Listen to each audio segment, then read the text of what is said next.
नमस्कार दोस्तों, स्वागत है आपका मेरे YouTube चैनल में, जिसमें आपको सुनने मिलेंगी बेहद डरावनी और रोचक कहानियाँ। यदि आपको मेरे वीडियोस पसंद आए तो इस चैनल को सब्सक्राइब और मेरे वीडियो को लाइक ज़रूर करें। और यदि मेरे वीडियोस के लिए कोई सजेशन हो तो प्लीज़ कमेंट सेक्शन में ज़रूर बताएं। आज की कहानी का नाम है श्राप। तो चलिए शुरू करते हैं इसका भाग पहला। ये लगातार तीसरी रात थी जब शहर में झमाझम बारिश बेसुध होकर बरसती ही जा रही थी। यातायात के तमाम साधन लगभग ठप हो चुके थे। पतले संकरे शहर के सड़कों में लबालब पानी भर चुका था। दूसरी तरफ शहर से सटा वो एक सरकारी अस्पताल था। उसी के बगल में एक सरकारी मॉर्ग भी था, जहाँ पोस्टमार्टम भी होता था। शायद इसीलिए सामने ही एक सरकारी देशी शराब की दुकान भी थी। पोस्टमार्टम होने से पहले बॉडी को चीर फाड़ करने वाले लोग बगैर शराब के नशे के ये काम नहीं कर पाते थे। बड़ा दुसाधी काम भी तो था ये। खैर, रात के 10:30 बज रहे थे। पिछले 23 मिनटों से बिजली भी गुल थी पूरे शहर में। एक तो अक्टूबर की हल्की सर्द रात, ऊपर से झमाझम बरसती बारिश, पश्चिम से बह रही शीतलहरी और इन सबसे बढ़कर बिजली का गुल हो जाना। जनजीवन जैसे रुक सा गया था। नीम अंधेरे में डूबे शहर में कभी कभी बिजली के चमकने से रोशनी लहरा जाती और महज कुछ सेकंड बाद ही फिर शहर अंधेरे में कहीं खो जाता। हाईवे से सटे इस सरकारी अस्पताल में पिछले 2 घंटे से काफ़ी चहल पहल थी। जितना इस मौसम में संभव हो सकता था उतनी बैटरी से चलने वाली इमरजेंसी लाइट्स की व्यवस्था की गई थी। किसी बड़े बिजनेसमैन की धर्मपत्नी की आज डिलीवरी हो रही थी। महिला पिछले 2 घंटों से प्रसव पीड़ा से तड़प रही थी। वैसे तो ये लोग इतने रईस थे कि इस सरकारी अस्पताल में इन लोगों का आना भी एक चमत्कार ही था। लेकिन आज जो चमत्कार इस शहर में होने वाला था, इसकी भनक शायद किसी को भी नहीं थी। बंद पड़े रास्तों ने ही शायद इस रईस बिजनेसमैन को इस अस्पताल में आने को बाध्य किया था। पता नहीं सभी परिवार के लोग थे या शुभचिंतक, लेकिन उन लोगों के समूह से ही पूरा अस्पताल लगभग भर गया था। हर तरफ भागम भाग सा माहौल था। महिला बहुत देर से बच्चों को प्राकृतिक तरीके से जन्म देने की कोशिश कर रही थी, लेकिन इस प्रक्रिया में समय तो लगता ही है। किसी किसी के मामले में कुछ लोग ऑपरेशन करने की हिदायत दे रहे थे, लेकिन सरकारी अस्पताल में इस वक्त ऑपरेशन करने वाले डॉक्टर उपलब्ध भी नहीं थे। महिला के दर्द भरी चीखों से कभी कभी पूरा अस्पताल दहल सा जाता। बीच बीच में बादल के गरजने की आवाज़ और इसके साथ औरत की चीख की आवाज़ जब मिल जाती तो अंधेरे में डूबे इस माहौल में भयावहता से फैल जाती। किसी अनहोनी की आशंका भी लगी हुई थी। खैर, आनन फानन में कुछ समझदार नर्सों की बदौलत आखिरकार उस महिला की वेदना शांत हुई। रुई के फाहे से नाजुक एक शिशु ने 10:52 में प्राकृतिक तरीके से ही जन्म लिया, लेकिन बेआवाज़। बच्चा अपनी आँख से टुकुर टुकुर अंधेरे में वे कुछ देख रहा था, लेकिन आश्चर्य, वो रोया नहीं। अपने जन्म के बाद की पहली रुलाई, जो माँ को और डॉक्टरों को ये समझाने के लिए होती है कि अभी अभी जन्मा ये बच्चा शारीरिक रूप से स्वस्थ है। बहुत से तरीके आजमाए गए, लेकिन उस बच्चे ने एक चूक तक नहीं की। ये एक गंभीर चिंता का विषय था। किसी ने सुझाव दिया, इस बच्चे को तुरंत शहर के किसी बड़े NICU में एडमिट कराना होगा। बच्चे के डॉक्टर ही बता पाएंगे कि बच्चे को क्या समस्या है। इसके लिए सुबह का इंतज़ार करना सही नहीं होगा। गनीमत तो ये था कि बच्चे के जन्म के तुरंत बाद बिजली आ गई थी और बारिश भी शांत हो गई थी। माँ को सरकारी अस्पताल में बेहोशी की हालत में छोड़कर ही कुछ लोग नवजात शिशु को लेकर बड़े अस्पताल की तरफ रवाना हो गए। हालांकि वहां तक पहुंचना अभी भी मुश्किल ही था। वीरान सड़कों पर कार तेजी से बढ़ रही थी। बारिश अब बंद हो गई थी, लेकिन रह रहकर बिजली अब भी चमक रही थी। रास्ते में मरघट सा सन्नाटा और उदासी लिए हुए नजर आ रहे थे। पिता की गोद में सोया नवजात शिशु अभी भी टुकुर टुकुर आंखें खोले कार के भीतर जल रहे लाइट्स को ताक रहा था। और अस्पताल में बच्चे की माँ अब बेसुध पड़ी थी। उसी वक्त शहर के दूसरे छोर पर घाटियों का शहर था। शहर का ये हिस्सा शहरीकरण से थोड़ा दूर ही था। देहात सा माहौल था यहाँ। दूर दूर तक फैली हरियाली, छोटे बड़े पहाड़ और घुमावदार घाटियाँ, साथ में खूबसूरत झील। सर्दियों में शहर का ये कोना लोगों के लिए पिकनिक स्पॉट बन जाया करता था। हालांकि इस वक्त पूरी घाटी भी अंधेरे में विलुप्त ही थी। पूरे शहर में बिजली आ भी जाए, लेकिन घाटियों तक आने में उसे वक्त लगता था। दरअसल तूफानी हवाओं से अक्सर घाटी के कई पेड़ टूट जाते, जिससे बिजली के तारों का टूटना भी तय था। इसकी मरम्मत फिर सुबह ही हो पाती थी। लेकिन कुछ था, कुछ अजीब, कुछ रहस्यों से लबरेज। हाँ, वो कोई अजीब सी चीज़ ही थी जो इस वक्त गन्ने के खेत के एक किनारे अचानक ही जन्म ले चुका था। ठीक 10:52 में वो कहीं से चिपचिपा तो कहीं से अजीब से खुरदरे भूरे बालों वाला, कोई असामान्य सा दिखने वाला एक जानवर जैसा ही था। उसकी बनावट ऐसी थी कि बड़े से बड़ा दयालु प्रवृत्ति का महात्मा ही क्यों ना हो, उस चीज से घिन हो ही जाए। ऐसा लगता जैसे असहनीय दर्द में वो गुर्रा रहा है। असल में वो रो रहा था, अपने जन्म के बाद की पहली रुलाई। लेकिन उसे सुनने वाला, पुचकारने वाला कोई न था। वो कहाँ जानता था, सदियों पहले किसी शाप से मिले शाप की बदौलत तो वो एक बार फिर से जी उठा था। अपनी बदकिस्मती को दोहराने, वो किसी और के दर्द को जीने के लिए बेनाम सी जिंदगी में लौट आया था। रात अब काफ़ी गहरा गई थी। उस रईस बिजनेसमैन का थोड़ी देर पहले जन्मा बच्चा इस वक्त शहर के बड़े से एनआईसीयू में तमाम मशीनों से घिरा हुआ था। डॉक्टर के उसके इर्द गिर्द मंडरा रहे थे और एक अजीब सी उलझन उन सबके चेहरे में नजर आ रही थी। ये बच्चा कुछ अजीब तो था, मतलब अभी अभी पड़ी सुइयां में उसे रुला नहीं पाई, लेकिन ये कैसे संभव है? 3 दिनों तक एनआईसीयू में रहने के बाद कुणाल बर्मन एक अजीब सी रिपोर्ट के साथ घर लौट रहा था। कुणाल बर्मन 3 दिनों पहले ही बरसात की एक झमझमाती रात में एक सामान्य सरकारी अस्पताल में, जिसका जन्म हुआ था, अब अस्पताल के कागजों में उसका नाम कुणाल और पिता से मिला उसका उपनाम बर्मन यानी कुणाल बर्मन दर्ज हो चुका था।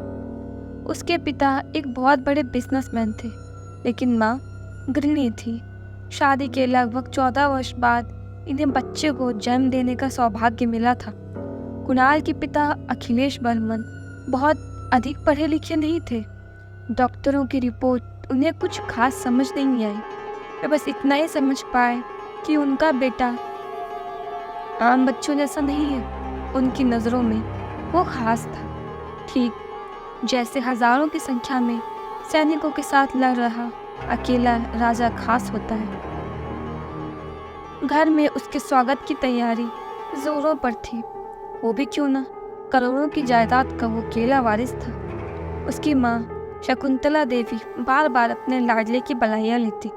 इधर उधर के कुछ पढ़े लिखे सदस्य उसकी रिपोर्ट को देखकर अच्छे खासे सदमे में थे। मतलब वो वाकई आम तो नहीं था। डॉक्टरों का कहना था कि सामान्य मनुष्य को जब चोट लगती है तब एक तंत्रिका उसके दिमाग को ये संदेश पहुंचाती है, तब जाकर इंसान उस दर्द को महसूस कर पाता है। उसके बाद ही वह प्रक्रिया देता है, जैसे रोना या चिल्लाना। लेकिन कुणाल बर्मन के केस में उसकी वो तंत्रिका ही काम नहीं करती है जो दिमाग तक ये संदेश पहुंचाए कि उसे चोट लगी है। दर्द या बुरा लगना वो महसूस ही नहीं कर सकता। मतलब उसके घाव तो होंगे, लेकिन वो उसके दर्द को समझ नहीं पाएगा। ये एक बेहद पेचीदा बीमारी है जो बहुत ही कम लोगों को होती है। ये एक गंभीर विषय है जो आगे जाकर बहुत सारी मुश्किलों को बुलावा देती है। लेकिन अखिलेश बर्मन और उसकी पत्नी बेटे के जन्म की खुशी में उसके इस कमी को बड़ी आसानी से नज़रअंदाज किए जा रहे थे।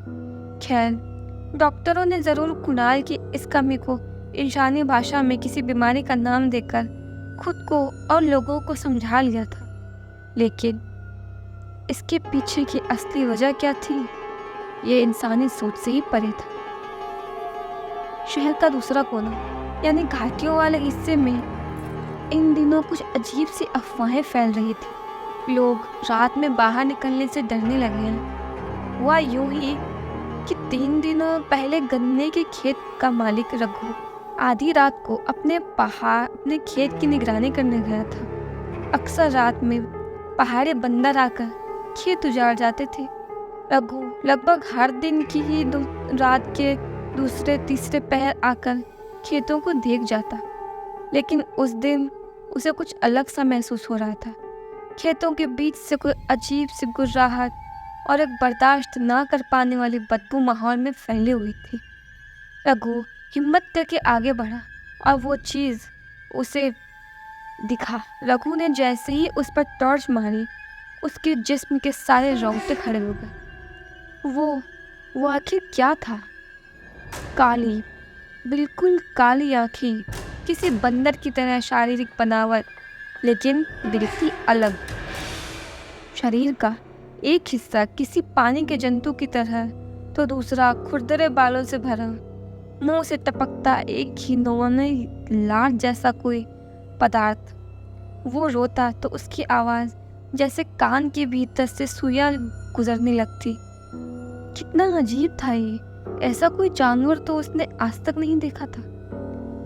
वो सामने से भागने ही वाला था जब उसे एक गहरी भारी आवाज़ सुनाई पड़ी, मेरी मदद करो, मैं बेहिसाब दर्द में हूँ। रघु को यकीन नहीं हुआ कि जानवर बोल भी सकता है, लेकिन डर और आश्चर्य ने उसे कुछ सोचने समझने का वक्त ही नहीं दिया। वो वही गन्ने के खेतों में लाठी फेंक कर घर की तरफ दौड़ पड़ा। लेकिन इससे पहले कि वो 10 कदम भी दौड़ पाया, कोई चीज़ बहुत तेज़ी से उसके नज़दीक से सरकते हुए रघु के आगे आकर खड़ा हो गया। अब रघु समझ गया था कि ये वही बला थी जिसे अभी अभी पीछे छोड़कर वो यहाँ से भागना चाह रहा था।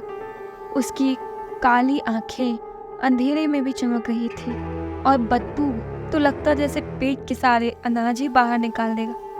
हड़बड़ाहट में रघु गन्ने के खेतों में ही जा घुसा और दौड़ने लगा।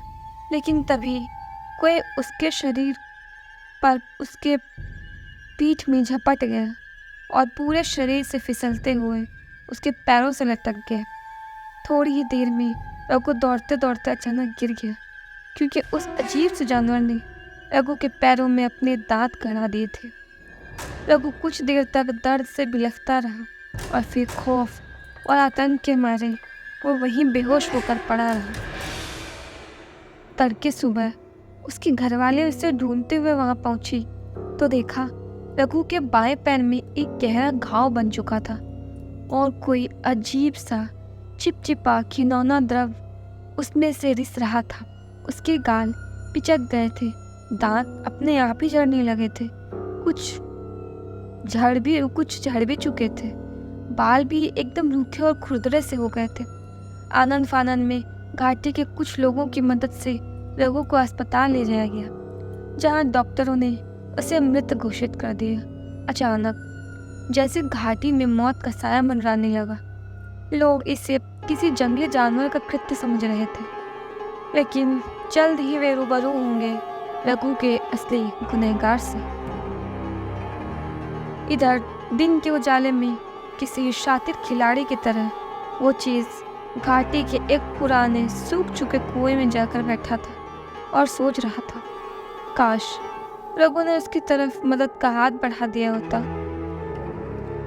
वर्मन विला में आज अच्छी खासी रौनक थी। लोग छोटे से कुणाल को देखने आते और तमाम तरह के उपहार भी दे जाते। एक बड़ा सा कमरा तो उपहारों से ही भर चुका था। इन्हीं उपहारों में से एक था लकड़ी का पालना, जो कुणाल के ननिहाल से आया था। शकुंतला देवी ने अभी अभी कुणाल को अपना दूध पिलाया था और कमरे में रखे पालने में उसे सुलाकर दरवाजे तक बस किसी मेहमान को विदा करने गई थी। संयोग से पालना अभी नया था, उसके सारे नट्स अभी अच्छे से कसे नहीं गए। यही वजह रही होगी कि बगैर आवाज़ के पालना आहिस्ते आहिस्ते नीचे खुल गई और कुणाल सीधे ज़मीन पर आ गिरा। पालने से ही खुले एक मध्यम आकार की कील नन्हे कुणाल की आंखों से जा टकराई और आंखों के किनारे से खून बहने लगा। शकुंतला देवी जब कमरे में लौटी तो कुणाल को और टूटे पालने को देखकर घबराहट में चीखने लगी। उसके हाथ पांव कांपने लगे, लेकिन मासूम सा कुणाल तो पालने में लगे छोटे झुनझुने को देखकर बड़े प्यार से मुस्कुरा रहा था। दूसरी तरफ घाटी के उस सूखे कुएं से दर्द भरी चीखें बाहर निकल रही थी, जिसे सुनने वाला वहाँ कोई नहीं था। शहर के इस हिस्से में पानी की कोई कमी नहीं थी। छोटे छोटे कई सारे झील थे यहाँ। ये पुराना कुआं वैसे भी जर्जरता के आखिरी चरम पर था। पास के मकान में जो कि अब खंडर में तब्दील होने ही वाला था, किसी समय में यहाँ एक बंगाली परिवार रहा करता था।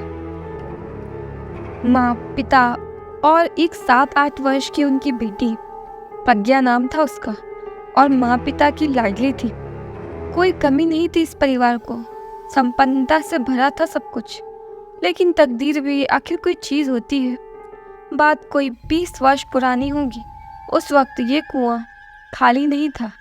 साफ, शीतल, ठंडा पानी हमेशा ही कुएं में मौजूद होता था।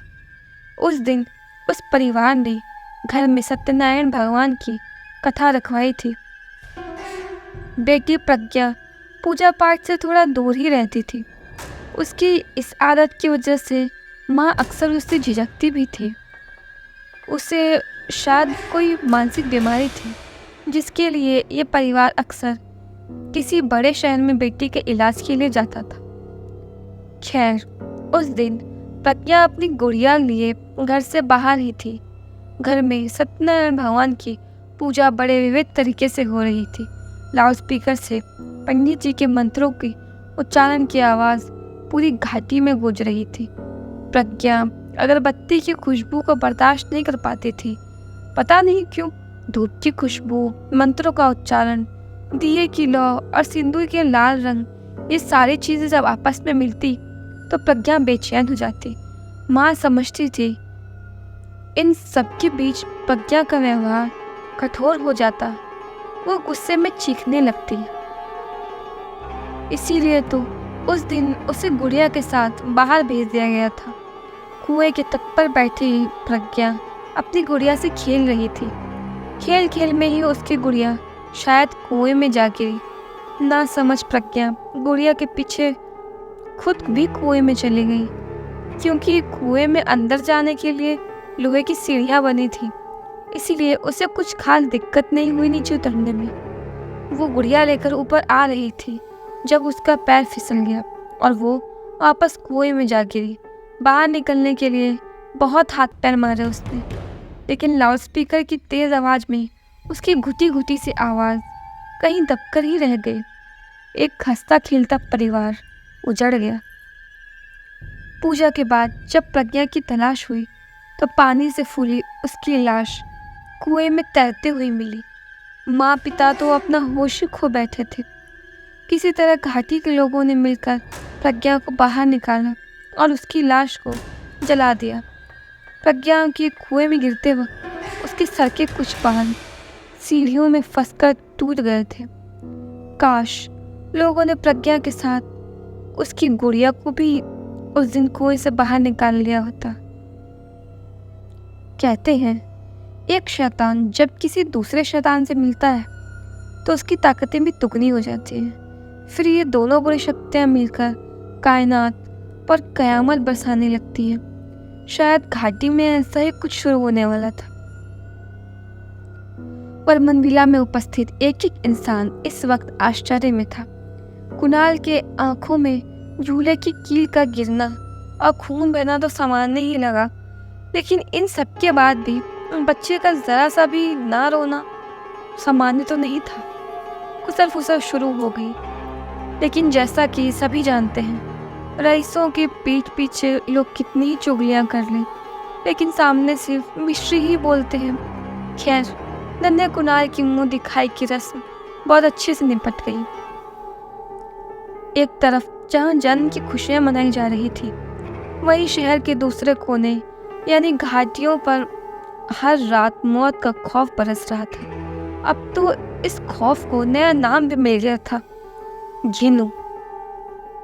दरअसल कुछ दिनों पहले ही घाटी का एक पालतू कुत्ता किसी तरह पगलाकर मर गया था। अपने पागलपन की हालत में वो अक्सर लोगों को काट लेता था। उसी का नाम घिनू था। घाटी के लोगों को लग रहा था घिनू का प्रेत और भी खतरनाक तरीके से अब लोगों को काट रहा है।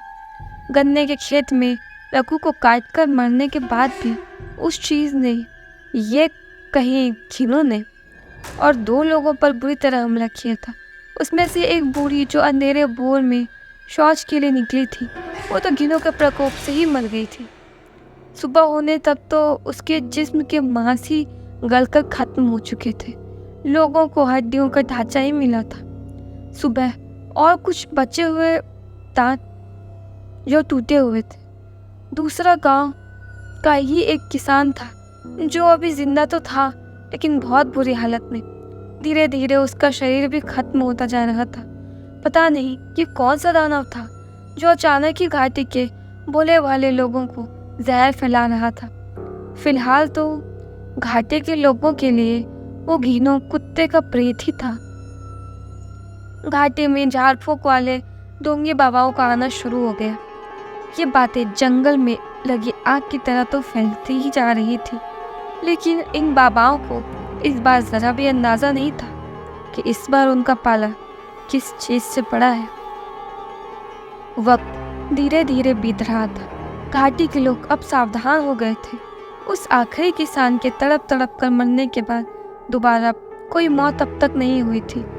लोग रात में घरों से बाहर निकलना बंद कर चुके थे, लेकिन सिर्फ इतना होने से ही तो सदियों पहले उपजा वो श्राप चुप नहीं बैठ सकता था। वो तो साजिशें कर रहा था। एक शैतान की मदद से वो ताकतें बटोर रहा था। वो सिर्फ घाटी को ही नहीं, पूरे शहर को बर्बाद करने की तैयारी में था। कुएं के इर्द गिर्द इन दिनों बालों के गुच्छे कुछ ज़्यादा ही नजर आते हैं। सालों से उलझे फंसे हुए बालों के गुच्छे, जिनमें से अजीब से छोटे छोटे कीड़े निकलते हैं। उड़ने वाले काले लेकिन बेहद छोटे छोटे कीड़े। हालांकि इस और किसी का ध्यान अब तक नहीं गया था कि अभी कल ही तो घाटी की एक औरत मोहिनी उस कुएं वाले रास्ते से होकर बाजार से लौट रही थी, जब उसके झोले में बहुत सारे बालों के गुच्छे फंसकर उसके घर तक चले आए थे। घर आकर उसने रास्ते में पड़ने वाले बंसी नाई वाले को अनगिनत गालियां दी थी। उसे लगा था यह हरकत जरूर बंसी की होगी। उसी ने पीछे से उसके झोले में अपने सैलून से बालों के गुच्छे फेंके होंगे। बेचारी बालों के गुच्छे तो देख पाई थी, लेकिन उनमें छिपे घिनौने काले कीड़े नहीं देख सकी, जो धीरे धीरे उसके पूरे घर में अपने पंख पसार चुका था। न जाने इन कीड़ों का इस तरह घरों में डेरा डालने के पीछे कौन सा भयानक मकसद होगा। कहानी 20 वर्ष पीछे। क्या ये उम्र मौत के लिए थी? मतलब वो महज 7 या 8 वर्ष की ही तो थी। नाजुक से उम्र, अभी तो ढंग से जीना भी शुरू नहीं किया था उसने, लेकिन वो मर गई। ईश्वर की असीम भक्ति में डूबा उसका परिवार उसे बचाने तक नहीं आया। क्या वो पूजा उसकी जिंदगी से भी ज्यादा अनमोल था? एक मासूम सी रूह मौत के बाद भी ईश्वर से बेइंतहा नफरत करने लगी थी। लाश तो जला दी गई थी उसकी, लेकिन उसकी रूह जुड़ी थी उसके ही बालों से जो कुएं की सीढ़ियों में कहीं फंसी रह गई थी। उसकी आत्मा उसकी ही गुड़िया के भीतर कब्जा जमा चुकी थी। अभी उसके मौत को साल भर भी तो नहीं बीता था जब एक दोपहर उसके पिता उसकी माँ पर बरस पड़े थे। तो मायके हो छुलो नीलमी, जो हुआ अब भूल जाओ उसे। देखो तुम धीरे धीरे पागल होती जा रही हो। इधर आओ, देखो ये क्या किया तुमने। दाल बनाई हो या पता नहीं क्या। एक कटोरी दाल के अंदर से इतने बाल निकल कर आ रहे हैं। पूरी दाल ना जाने कैसी होगी। छी, मुझे नहीं खानी। इतना बोलकर सुब्रतो दास यानी प्रज्ञा के पिता वो अधूरा खाना छोड़कर ही उठ गए। दनदनाते हुए वो सीढ़ियों से नीचे उतरे और मेन गेट से बाहर निकल गए। नीलिमा अभी भी खामोश थी। उसकी आंखों में गहरी शून्यता थी। आंखें बोझिल ऐसी जैसे कई रातों से वो सोई भी नहीं थी। खामोशी से धीरे धीरे वो अपने कमरे की तरफ जाने लगी। कमरे में रखे लकड़ी के शोकेस के लंबे से आईने के आगे खड़ी हो गई। उसकी आंखों से बगैर कोई आवाज़ किए, बगैर चेहरे में कोई भाव लिए टप टप आंसू टपक रहे थे। बिल्कुल आहिस्ते से उसने अपने सर पर बंधा दुपट्टा हटाया, जिसे बड़ी सावधानी से उसने साड़ी के आंचल से घूंघट डालकर संभाल कर रखा था। दुपट्टा के हटाते ही नीलिमा चिल्ला चिल्ला कर रोने लगी। आईने में नीलिमा का प्रतिबिंब साफ दिखाई पड़ रहा था। उसके सर के अधिकतर बाल बिल्कुल खत्म हो चुके थे, कहीं थोड़े बहुत, लेकिन बिल्कुल छोटे बचे थे। तो वो ज़्यादातर गंजापन ही नजर आ रहा था। अब वो किस मुंह से अपने पति को कहती, हाँ, अपना ये रूप उसने खुद ही बनाया, जिसे वो महीनों से अपने ही पति से छुपाती आ रही है। लेकिन फिर सुब्रतो दास की दाल की कटोरी में बेहिसाब लंबे बाल कहाँ से आए? पूरे बंगले में इन दोनों के अलावा तो कोई नहीं रहता। कहानी वर्तमान में कुणाल अब 3 महीने का हो चला था। उसकी निश्चल मुस्कान और थोड़ी थोड़ी शैतानियों से बरमंगिला गुलजार रहता था। शकुंतला देवी की तो पूरी दिनचर्या ही कुणाल के इर्द गिर्द मंडराने लगी थी। इतने सालों बाद अपनी कोख से इस नाजुक सी चीज़ को पाकर वो तो जैसे खुद को ही भूल गई थी। वो जैसे भूल गई थी सामान्य और असामान्यता के बीच का फर्क। उसका बच्चा कभी रोता नहीं, न भूख से, न नींद से, न चोट से। लेकिन इसका भयानक एहसास शकुंतला जी को जल्द ही महसूस हुआ और ये पहला झटका उनके दिमाग पर एक जोरदार असर कर गया। हुआ यूं कि कुणाल के मालिश के लिए रखी दाई आज नहीं आ सकी थी। मजबूरन उसकी जगह आज बर्तन मांजने वाली काकी को एक काम सौंपा गया। वे भी उम्र से काफ़ी परिपक्व लगती थी। बच्चे की मालिश कर उसने पालने में सुला बर्तन धोने वाली काकी आज समय से पहले ही छुट्टी करके चली गई।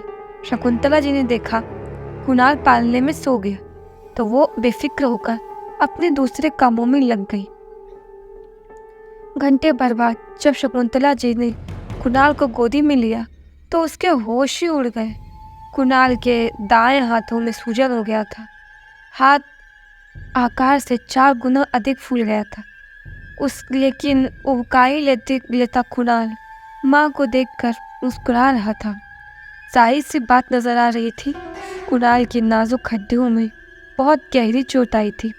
लेकिन इसके बावजूद उसका ज़रा भी ना रोना इस बार शकुंतला देवी के मस्तिष्क में हथौड़े सा चोट कर रहा था। आनंद फानंद में फिर कुणाल को हड्डी के विशेषज्ञों के पास ले जाया गया। जहाँ एक्सरे रिपोर्ट में कुणाल की कोहनी की हड्डी खिसकी हुई साफ नजर आ रही थी। छोटे से कुणाल के नाजुक हाथों में बड़ी सी सफ़ेद पट्टी लग गई थी। शकुंतला देवी अब हर वक्त कुणाल को अपनी गोदी में लिए रहती। नहाने जाती तो भी उसे बाथरूम में ले जाती, किचन में रहती तब भी उसे अपने साथ ही रखती। उसे दिन के बाद बर्तन वाली काकी की तो छुट्टी हो गई, लेकिन हद तो तब हो गई जब कुणाल को अखिलेश बर्मन के हाथों में सौंपने में भी शकुंतला जी घबरा जाती। वो उन पर भी भरोसा नहीं कर पा रही थी कि वे उनके लाडले का ध्यान रख सके। इस बात पर अखिलेश जी ही नहीं, उनका पूरा परिवार यानी कुणाल के दादा दादी, वो और मौसी दादी सभी नाराज़ हो जाते। घर के खूबसूरत माहौल पर अब इसका बुरा असर साफ दिखाई देता था। अजीब सी मनहूसियत इस विलय में मंडराने लगी थी। शकुंतला देवी का कुणाल के प्रति हद से अधिक सजग हो जाना कहीं न कहीं उनके मानसिक संतुलन के गड़बड़ाने की निशानी थी। जिस तरफ किसी का भी ध्यान नहीं जा रहा था, अक्सर अखिलेश बर्मन शकुंतला देवी से अकेले में बात करना चाहते, लेकिन शकुंतला जी के पास इसके लिए वक्त ही कहाँ था। खौफ इस तरह शकुंतला जी के अंदर अपने पैर पसार रहा था कि वे रात रात भर अब सोती हुई नहीं थी। ज़रा देर को आंखें बंद भी हो जाएं तो वे चीख कर उठ जाती। उनकी स्थिति अब दयनीय होती जा रही थी। इसी अजीब से माहौल में धीरे धीरे कुणाल बर्मन बड़ा होने लग रहा था। लेकिन एक सुबह बर्मन विले में अफरा तफरी मची थी। उनकी बहू शकुंतला और 1.5 साल का बेटा कुणाल घर से गायब थे। सभी जानते थे बच्चे की माँ यानी शकुंतला जी अपने बेटे को लेकर घर से भाग गई है। लेकिन क्यों और कहाँ? ये पहली बार नहीं था। शकुंतला देवी ने कई बार घर से भागने की कोशिश की। पहले भी वे नन्हे कुणाल को लेकर दूर कहीं वीराने में चले जाना चाहती थी, लेकिन नौकर चाकरों से भरे विले में उन्हें ये मौका कभी नहीं मिला। देखते ही देखते 1.5 साल बीत गए। कई बार कुणाल की चोटों से परिवार दहल उठता, लेकिन चोट लगने वाले को कोई फर्क ही नहीं पड़ता था। अभी बीते कल की ही बात है। कुणाल के लिए रोटी खुद ही पकाने गए शकुंतला जी किचन के लंबे चौड़े शेल्फ पर ही एक किनारे ही कुणाल को बिठा दिया था उन्होंने, और थोड़ी दूर खड़ी होकर वे गैस पर रोटियां सेक रही थी। कुणाल के खाने की हर चीज़ वे खुद ही बनाया करती थी, क्योंकि उन्हें घर के नौकरों पर भी रत्ती भर भरोसा नहीं था। वे कई कई रात लगातार सोती नहीं थी।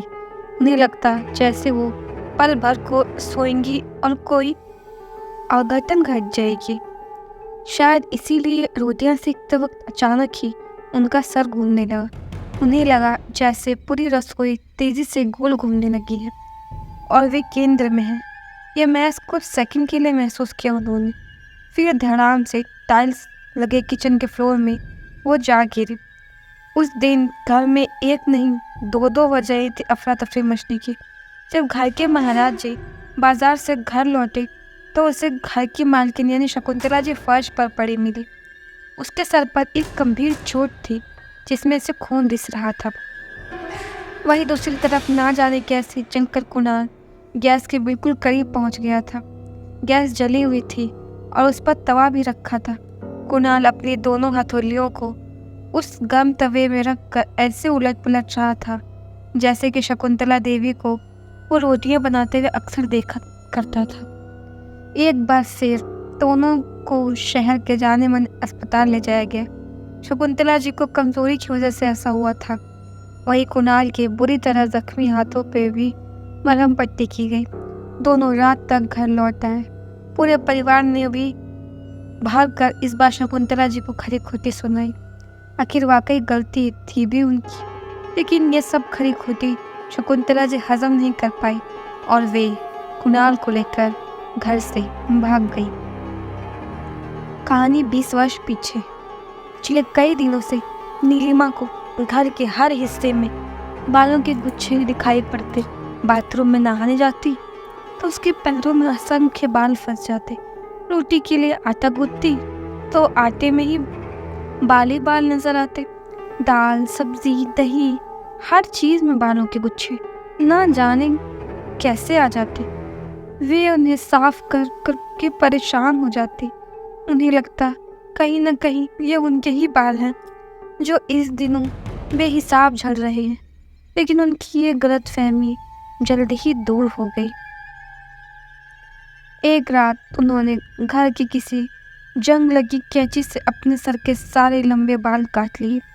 सुब्रतो दास की शेविंग किट से कहीं कहीं से तो वो गंजी भी हो गई थी।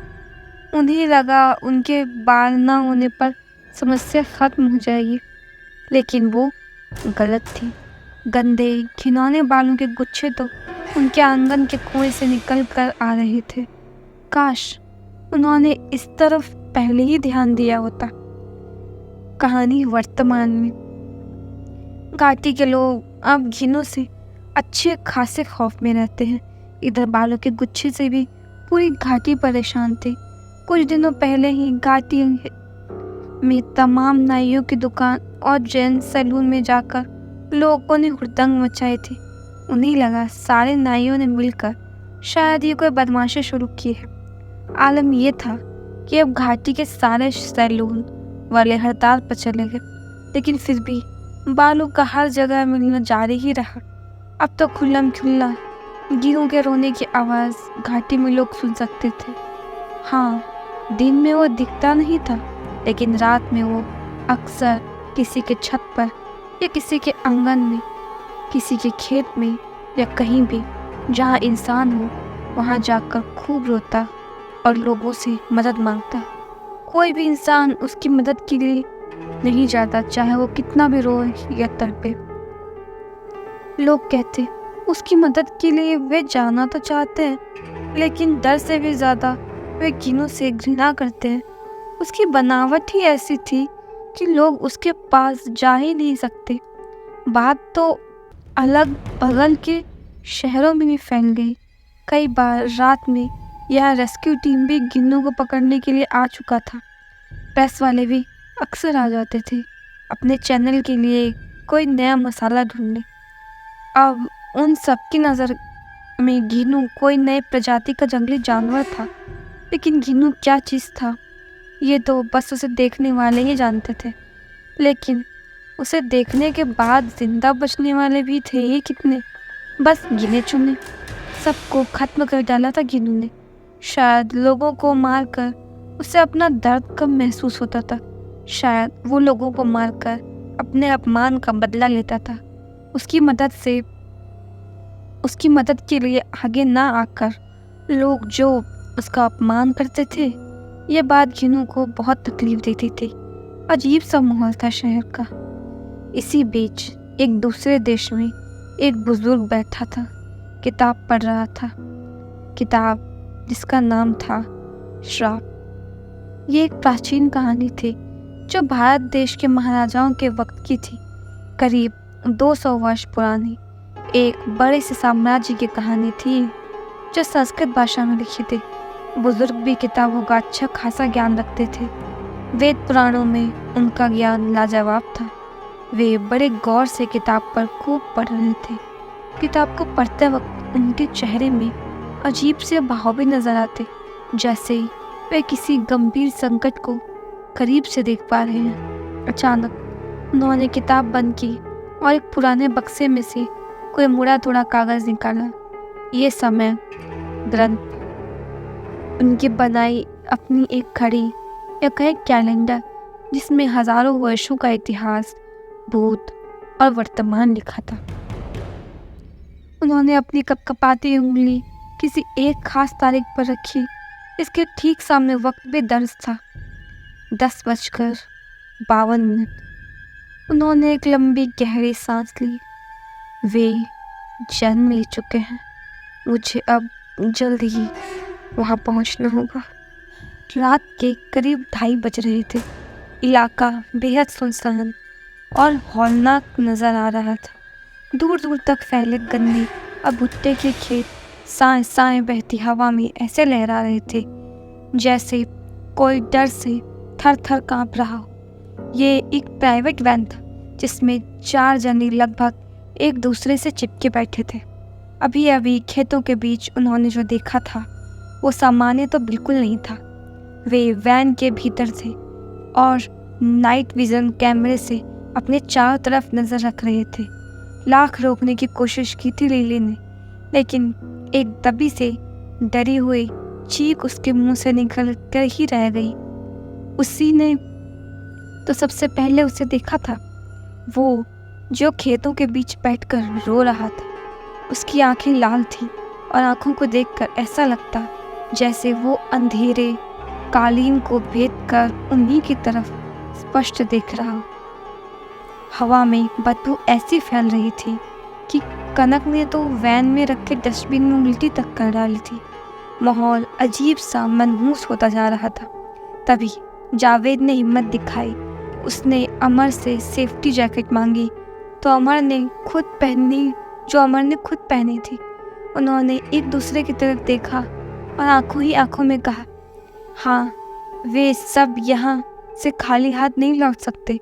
ये अजीब सी चीज़ को अगर उन्होंने अपने कैमरे में रिकॉर्ड कर लिया तो उनके सामान्य से चैनल को धड़ाधड़ आगे बढ़ने में कोई नहीं रोक सकता।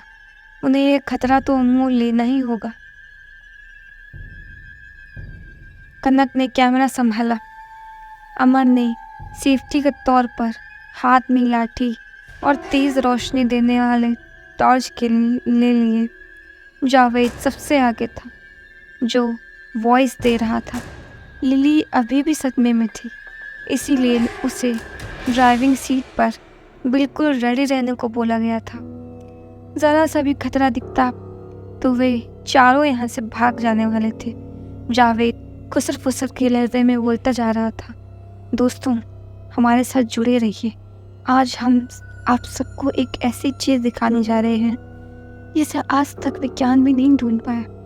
पता नहीं ये किस हद तक खतरनाक हो सकता है, लेकिन इसे आप सबके बीच लाने की जहमत सिर्फ हमारा चैनल ले रहा है। इसीलिए बगैर ढीले और बगैर पल के झपकाए मोबाइल, लैपटॉप या टीवी के स्क्रीन पर नजरें गड़ा कर रखिए। वे सभी आहिस्ते आहिस्ते कदम आगे बढ़ा रहे थे। ज़रा सी भी चूक होती तो तीनों की जान पर बान आ सकती थी। आखिर गांव के लोगों से उन्होंने सुन रखा था कि ये चीज़ कितनी खतरनाक है। कनक ने फोकस जावेद पर ही कर रखा था। अमर उधर देख रहा था जिधर कुछ ही देर पहले उन्हें वो दिखा था। हालांकि उसके रोने की आवाज़ अब भी कुछ घुटी घुटी से सुनाई दे रही थी, लेकिन फिलहाल दिखना बंद ही था। सूखे पत्तियों से भरे खेत के पतले पगडंडियों में संभल कर चलना बेहद संघर्षों से भरा था। लाख कोशिशों के बाद भी उनके कदमों की आहट वातावरण में फैली जाती थी। रात का अंधेरा, खेतों में बैठे छोटे बड़े जानवरों की आवाज़ से माहौल और भयानक होता जा रहा था। मेंढकों की टर्टर और झिंगुरों की आवाज़ तो लगता जैसे कान में बस ही गए थे। वे जितनी भी दूर जा रहे थे, ये आवाज़ उनके साथ साथ चली जा रही थी। और तभी कुछ हलचल हुई। खेतों के बीच बना वो एक छोटा सा गड्ढा जैसा था, कह सकते हैं एक बेहद छोटी तालाब, जिसमें किसान बारिश का पानी जमा करते हैं ताकि गर्मियों में थोड़ी तो राहत मिले। उसी पानी में कुछ गिरने की आवाज़ आई। कनक ने कैमरा उधर ही घुमा लिया। जावेद और अमर भी बड़े गौर से उधर देखने लगे, लेकिन काफ़ी देर तक उन्हें वहाँ कुछ नहीं मिला।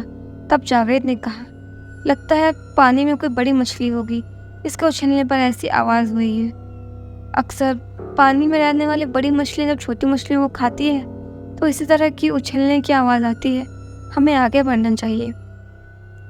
कनक ने कैमरे की दिशा में बदली ही थी कि अचानक उसके हाथों से कैमरा छूटकर नीचे जा गिरा। अमर ने जब आगे की तरफ टॉर्च मारी तो वो अजीब सी चीज़ यानी घिनू उनसे महज 4 कदम की दूरी पर खड़ा था। उसकी जीभ बाहर की तरफ निकली हुई थी, जिसमें से कुछ बेहद घिनौना सा पदार्थ टपक रहा था। उसकी आंखें बिल्कुल लाल थी।